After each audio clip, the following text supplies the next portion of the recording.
साथ में वहाँ का जो सरकारी सिस्टम है और जो लोग बैलेट पेपर यूज़ करते हैं, पोस्टल बैलेट यूज़ करते हैं, वो उन लोगों को लगता है कि सिंधे की सरकार ज़्यादा ठीक है, क्योंकि जो पिछली सरकार थी जिसमें जो महाअघाड़ी की, उसमें एक्सटॉर्शन और थ्रेट और तमाम चीज़ें ऐसी जो घटनाएं सामने आई थी, उससे लोग शायद असंतुष्ट थे, सरकार भी गिरी।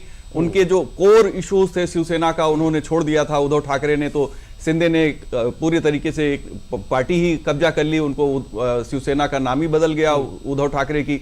ठीक ऐसा ही अजीत पवार ने किया। तो जो जनता का मिजाज है, क्या उस बात को महायुति ने ठीक से समझा है, अपनी योजनाओं को ठीक से लागू किया है? दूसरा, लोकसभा चुनाव के रिजल्ट के बाद जिस तरीके से चुपचाप कैंपेन किया है महाराष्ट्र में बीजेपी के लोगों ने और महायुति के लोगों ने, मुझे लगता है उसका फायदा उनको मिलता हुआ नजर आ रहा है। जो जरांगे फैक्टर था मराठा रिजर्वेशन का, वो भी एक और बड़ी खबर है। यूपी विधानसभा चुनाव से जुड़ी बड़ी खबर, उत्तर प्रदेश की 9 सीटों से जुड़ी एक बड़ी खबर आपके स्क्रीन पर आ रही है, क्योंकि पल पल जो आंकड़े हैं वो बदलते जा रहे हैं, रुझान जो है वो बढ़ते जा रहे हैं। 9 सीटों को लेकर लगातार सियासी संग्राम जारी है और कहा जा सकता है सियासी दलों की धड़कनें भी बढ़ी, क्योंकि जिस तरीके से वोटिंग प्रतिशत कम रहा है, सबसे बड़ा सवाल कि आखिर वोटिंग प्रतिशत कम क्यों हुआ और इसका लाभ और नुकसान किसको मिलेगा। तो यूपी विधानसभा चुनाव में पहला रुझान आ गया, यूपी विधानसभा में पहला रुझान आ गया।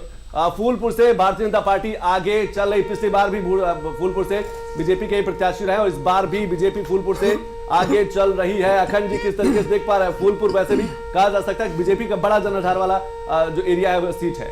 दीपक पटेल आगे चल रहे हैं जी। दीपक पटेल है बीजेपी से, वो आगे चल रहे हैं। और जिस तरीके से वहां पे जातीय समीकरणों को साधने की बात हो रही थी संतोष जी, उसमें कहीं ना कहीं बीजेपी ने बड़ी कामयाबी हासिल की है। और ये एक सच है जिससे इनकार नहीं किया जा सकता कि जातीय आधार पर चुनाव होते हैं। उत्तर प्रदेश और बिहार खासतौर पर इसके उदाहरण हैं।